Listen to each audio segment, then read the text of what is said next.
Hello Makkali, welcome back everyone to my channel. In this video we are going to see electric field. Okay, so the qualitative region of a space surrounding a charge or a system of charge in which other charged particle experience a force is called as a electric field. Okay, so if we want to know the electric field of charge Q, okay, I'll place unit positive charge at this point. Okay, and if this pair is actually positively charged, they repel, right? So this is the electric field of this charge. And if I say I'll consider a negatively charged body, and I'll place here unit positive charge, they are actually unlike charges, so they attract. Okay, so this is the electric field of this charge or a body. Okay, so therefore electric field is a qualitative region of space which is surrounding a charges or a system of charge in which other charged particle experience a force. Okay, and the direction I have told, it is the test charge Q is placed at some point and electric field experienced by it is, the expression for electric field is force by Q. Okay, force by the charge. Next, force, we know that 1 by 4 pi epsilon naught Q by Q, capital Q, small q by r square.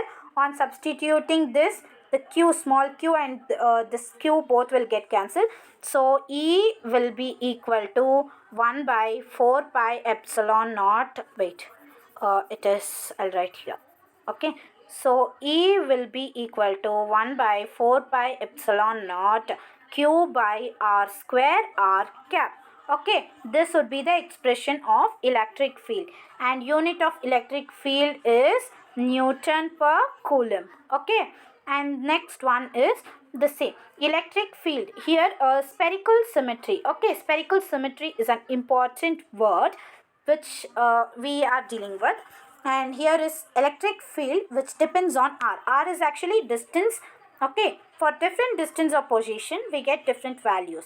At equal distance from charges, field is same, so it has spherical symmetry. Okay, so this is the direction. Now we are going to deal with the direction. Is the direction of electric field is same as the direction along which the unit positive charge placed at that point tend to move when free to do so. Okay, so the positive charge electric field is readily outward while the negative charge is readily inward. So we can see here the positive charges electric field is readily outward and negative charges electric field is readily inward. Okay, and the next one is, see, the same one. Okay, so the next one is electric field or electric field intensity. Both are the same word. The definition of this is the force which is exerted on a unit positive test charge placed at that point in the field. Okay, if test charge is placed at the point in an electric field experience a force, then E is equal to F by Q, or we can write electric field or electric field intensity is the ratio of force exerted on the body due to the unit positive charge divided by the charge. Okay, and the unit is Newton per coulomb. If we just remember the expression, we'll be able to write the definition of the particular word. Okay, next is electric field due to a system of particle, principle of superposition. Electric field on any charge due to a number of other charges is the vector sum of all the charge electric field on that charge due to other charges taken one at a time. Okay, so first we'll consider two charges which is of q1 and q2 and which are at a distance of r1 and r2 from the point P. Okay, so the electric field due to the first charge is, due to this q1 is 1 by 4 pi epsilon naught q1 by r1 p square r1 p cap, and due to this q2 is 1 by 4 pi epsilon naught q2 by r2 p the square r2 p cap. Okay, so now the superposition principle says that it is the sum of the other charges in the vector, it is the sum of the electric field on that charge. Okay, so that is E is equal to E1 plus E2. Here we can take 1 by 4 pi epsilon naught common, right? So if we take out 1 by 4 pi epsilon naught common, the remaining terms are q1 by r1 p square r1 p cap plus q2 by r2 p square r2 p cap. So this is for only two charges, and if it is for more charges, like n number of charges, it is actually 1 by 4 pi epsilon naught into summation we can take. So that is qi divided by summation I is equal to 1 to n.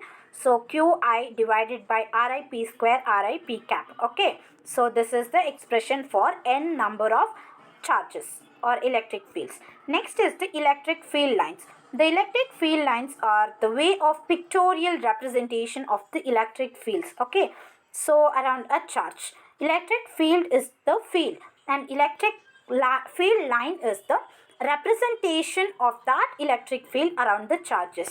Okay, it is actually an imaginary line which can be curved or straight, and such tangent at any point gives the direction of the electric field intensity at that point. So the important 2 points in this electric field line is the electric field lines. If we take tangent at any point, it gives the direction of the electric field at that point. Okay, and these electric field lines are the representation of electric field. Okay, so these are some of the representation of electric field lines. For the positive one, it is actually outwards. For negative one, it is inward. Okay, the same we have learnt in the electric field, and this is for positive charge and negative charge, this and the unlike charges. How do we get this electric field line? So first take two charges, positive charges, right? So here place a positive unit positive charge. It will be like this. So the same for all. Okay, so it will be just away from that positive charge. So for negative only, it will be towards it. Okay, for negative it will be towards it, for positive away from it.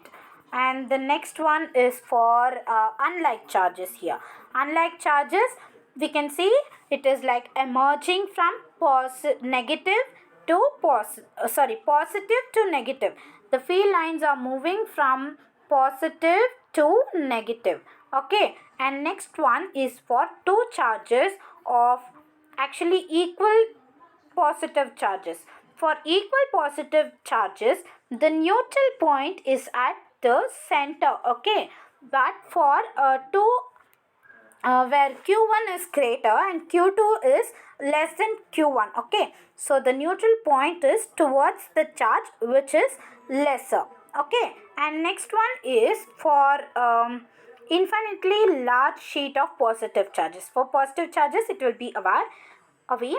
So for infinitely large sheet of positive charges, this is the representation of electric field lines. Okay, and next one is properties of electric field lines are important one, and they can be they are actually continuous curves without any break. Here we have not seen any break, right?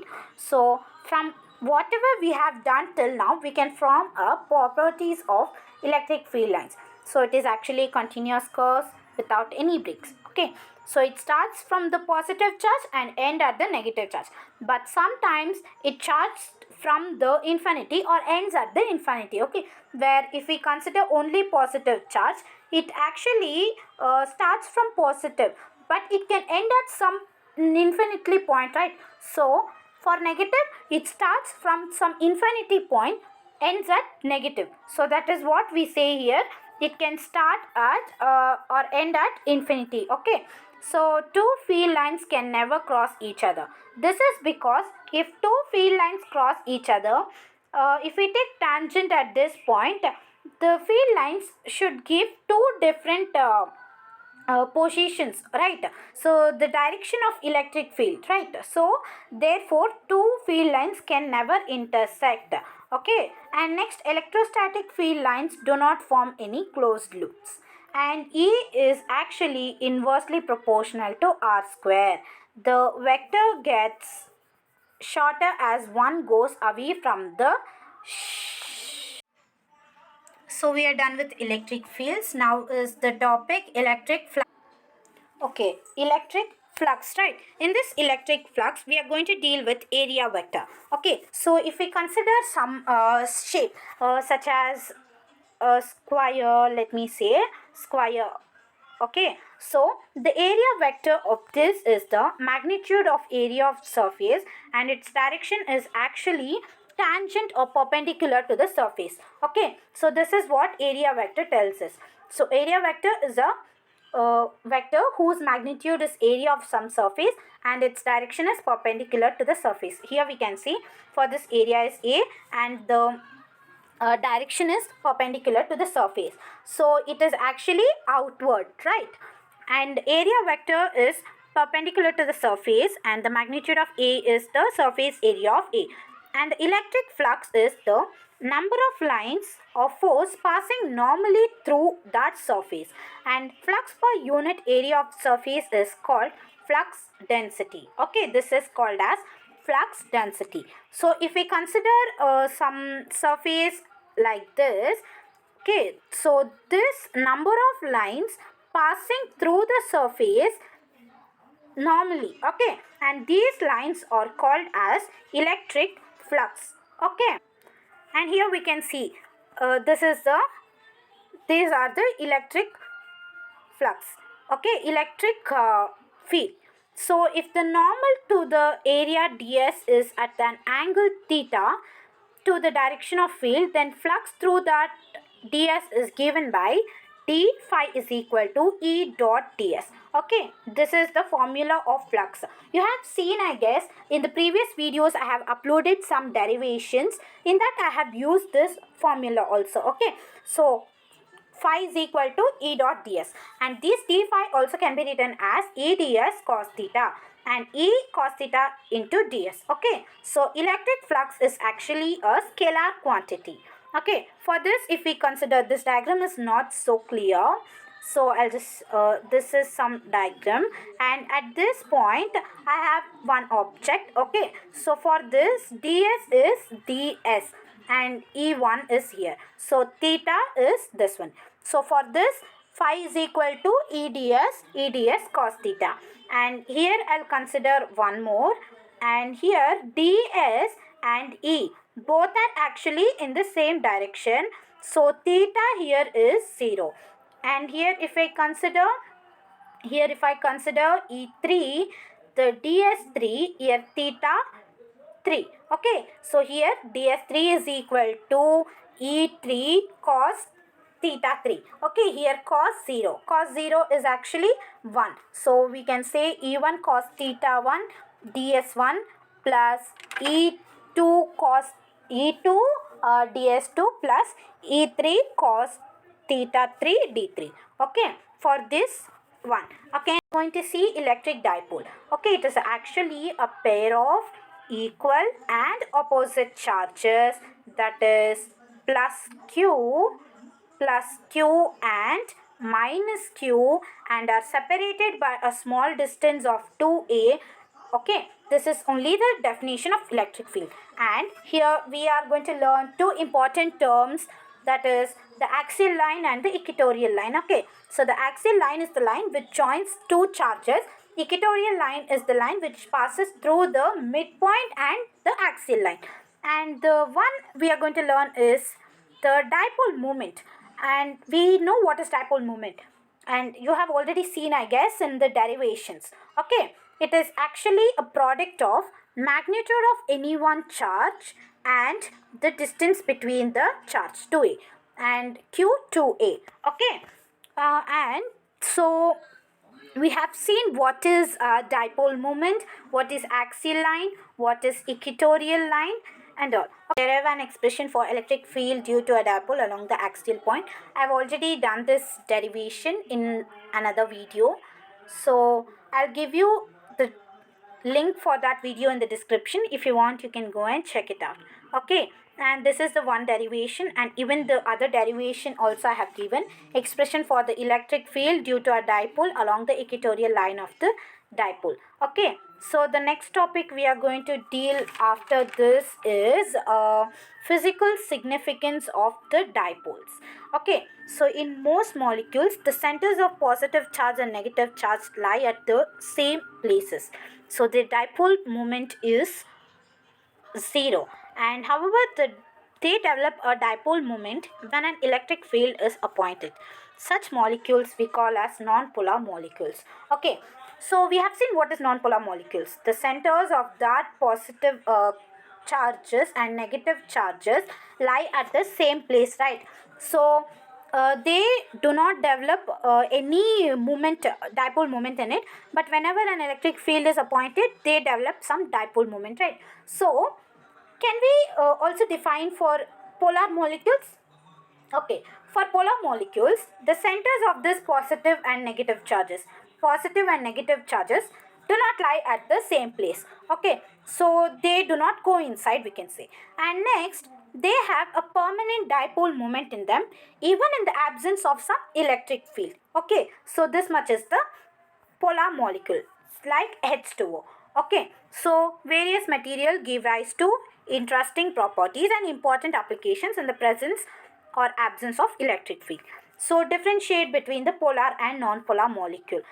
We can see important 3-marker question. Okay, so at this for non-polar molecule, the centers of positive and negative lies at the same place, whereas for polar molecule, it do not coincide. And there is no dipole moment in non-polar molecule when there is a introduction of some electric field or some electric field is applied only, there is a dipole moment. But in polar molecule, there is actually a permanent dipole moment even in the absence of electric field. Examples we can give for non-polar molecules, carbon dioxide and CH2, and for polar molecules it is water. Okay, and next one is dipole in uniform electric field. Okay, so the torque on the dipole. Derive an expression for the torque experienced by the electric dipole placed in uniform electric field. As soon as possible, I would apply the video of this derivation also. Okay, so in this derivation will be given in the next video. So let me just briefly explain you the uniform electric field here. Okay, so it is the one in which the electric field or electric intensity is the same in magnitude and direction at every point in the field. Okay, so the next topic is special cases on dipole in an uniform. Okay, this is the derivations, and unit of that is tau is equal to Newton meter. Okay, so dipole in a non-uniform electric field. Okay, so for an uniform electric field, we have to do a derivation. I'll upload a video. Okay, so if the field is non-uniform, the net force will evidently be non-zero. In addition, there will be a torque on the system as before. When P is parallel to E or anti-parallel to E, the net torque is 0. That is, tau is equal to Pe sin theta, we know, right? So if theta is 0 or 180 degree, tau will obviously be 0. Right, so but there is a net force on the dipole if E is not 0. When P is parallel to E, the dipole has a net force in the direction of increasing field. The P is anti-parallel to E, and the dipole has the net force in the direction of decreasing field. Okay, so field on Q. Here P is dipole moment, E is electric field. Okay, so next one is continuous charge distribution. Charge can only exist only as integral multiple of basic unit E. We have seen charge is equal to plus or minus any, right? So charge distribution is also always discrete. The mathematical treatment of discrete charges is simple, however it is impractical to work. In terms of discrete charges always, and we need to work with continuous charges distribution. On the surface of the charged conductor, we cannot specify the charge distribution in terms of discrete charges. Instead, we can consider a small area of the element on the surface of the conductor and specify the charge on that element. Then we can define the surface charge at that point is sigma is equal to delta Q by delta S. The surface charge density at a point on a surface is charge per unit area around that point. Okay, so unit is coulomb per meter square. So why do we consider continuous charge distribution? This is because the charge will exist, we know it will exist only the integral multiple of basic charge. Okay, so it is impartial to work on a discrete charges. So instead of that, we'll work with the continuous charges. So if we consider some surface, okay, so instead of taking the discrete charge, we consider a small area. Okay, we'll consider the small area of that surface and we'll work on that. So the area of that surface, this small surface, is actually delta S, and the charge is in that area is delta Q. So therefore the surface charge density there is delta Q by delta S. Okay, so this is why we take a continuous charge distribution. So in this continuous charge distribution, the main three things we have to learn. If we don't learn whatever I have told till now is also no problem. We can only learn linear charge density, surface charge density, and volume charge density. Okay, so linear charge density. Linear charge density is actually the charge per unit length. Okay, delta Q by delta L. And surface charge density is charge per unit surface, and volume charge density is charge per unit volume. So for this, coulomb per meter, for this coulomb per meter square, and for this coulomb per meter square, and even for this it is coulomb per meter square. Okay, so and the next topic is, this is the important one we have to learn in this: continuous charge distribution, linear charge density, volume charge density, and surface charge density, which we deal with some of the derivations also. Okay, this is just an example. Okay, see this linear charge density, and so electric field at a point, so delta Q. Okay, here also we can write the electric field. So electric field we know 1 by 4 pi epsilon naught delta Q by R square, right? So here linear charge density lambda is equal to delta Q by delta L, right? So delta Q is equal to lambda into delta L. Sorry, so it's lambda into delta L. So this value in the expression will get E is equal to 1 by 4 pi epsilon naught lambda delta L by R square. Okay, so the same happens with surface charge density and volume charge density.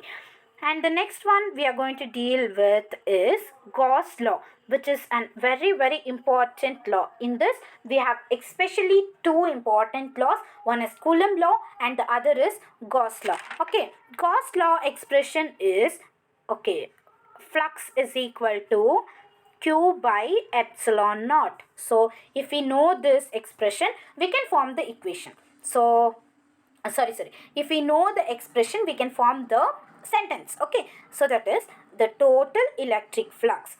The main important things is in Gauss law is the surface what we are considering must be a closed surface, and there must be a charges enclosed within that closed surface. Okay, so for Gauss law, the total electric flux through a closed surface enclosing the charges is equal to 1 by epsilon times the magnitude of charge enclosed. So epsilon naught is the permittivity of free space. Okay, so this is the expression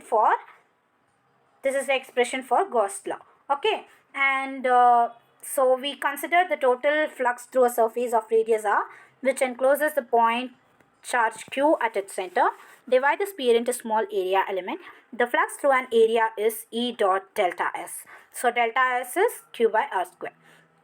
Delta S is the surface charge density.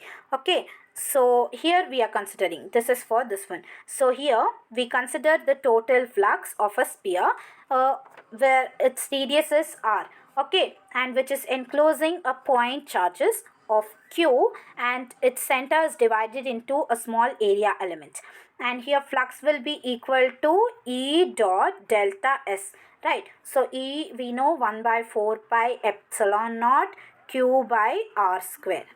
Okay, so okay, E we know 1 by E is 1 by 4 pi epsilon naught Q by R square. So that is E we know that one. So phi is equal to 1 by 4 pi epsilon naught q by r square delta s. Okay. And here is r cap we are considering, right? So this r cap is actually a unit vector which is along the radius vector. And this phi is equal to 1 by 4 pi epsilon naught q r square delta s.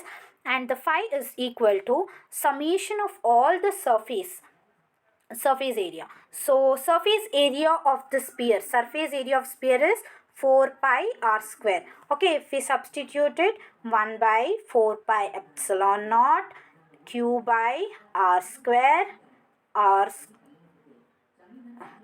square into 4 pi r square. 4 pi cancels, r square cancels. So the remaining is phi is equal to q by epsilon naught. So this is the Gauss law. Derivation of Gauss law. So first we have to consider a sphere, total flux through a sphere of a radius r, which is enclosed with the point charge q at its center, and we have to divide the sphere into smaller area, and so phi is equal to E dot delta s, and E we know 1 by 4 pi epsilon naught q r square, and r cap is the unit vector along the radius vector, and delta s. So flux is equal to, this is for a small delta s, the delta flux is equal to delta phi, which is for a small flux. Okay, for a small area we are considering, but for total flux, the total surface area into 1 by 4 pi epsilon naught q r square delta s. Okay, so the total surface of the sphere is 4 pi r square. On that we'll get q by epsilon naught.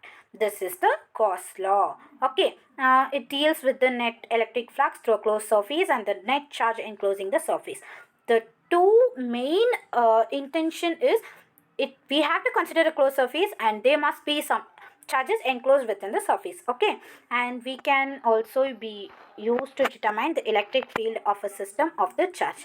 Okay, so where q is 0, then total flux through the surface is 0. This can be, so now is if the q charge inside the surface is 0, then the total flux also will be 0. So first, for that we have to consider a closed cylinder with its axis along the direction of uniform electric field. Okay, so now flux through the ends of this A, the flux through this ends of A is phi is equal to E A cos 180 degree, right? So 180, cos 180 is actually 1, so minus 1, right? So flux is equal to minus EA at A. Okay, so now flux at B it is actually cos 0, it is actually 0, right? So EA cos 0 is equal to EA. On adding this flux at A and flux at B, we'll get flux is equal to 0. That tells that the total flux is also 0 whenever the charge present inside the surface is actually 0. Okay, so closed surface is 0. According to Gauss's law, since when the net charge enclosed by the surface is 0, the total flux through the closed surface must be 0. Okay, and the next one is significance of Gauss law. So this it's true for any closed surface, no matter what its shapes and size. In terms, Q on right side of Gauss law include the sum of all charges enclosed by the sphere. The charge may be located anywhere inside the sphere. Okay, inside the sphere only, not on the sphere or outside the sphere. It is just inside the sphere. Okay, in this situation, when a sphere is so chosen that there are some charge inside and some outside, the term Q on the RHS of Gauss law, however, repeats only the total charge inside the S, okay, sphere.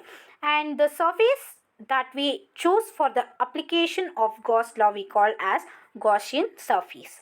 Okay, and Gauss theorem is based on the inverse square dependence of E on distance. That is, electric field actually depends inversely on the square of the distance. Okay, now application of Gauss law. So application of Gauss law, I have done this derivation in my videos. I'll give you this derivations link in the description box. If you want, you can check it out. Okay, so there are actually three important applications of Gauss law. The first one is field due to an infinitely long straight uniformly charged wire, and next one is field due to a uniformly charged infinitely plane sheet, and next one is field due to the uniformly charged spherical sphere. Okay, and these derivations, after this we come to an end of this chapter. Okay, thank you for watching it, and please do tell how was the explanation done. For watching it, thank you for your patience.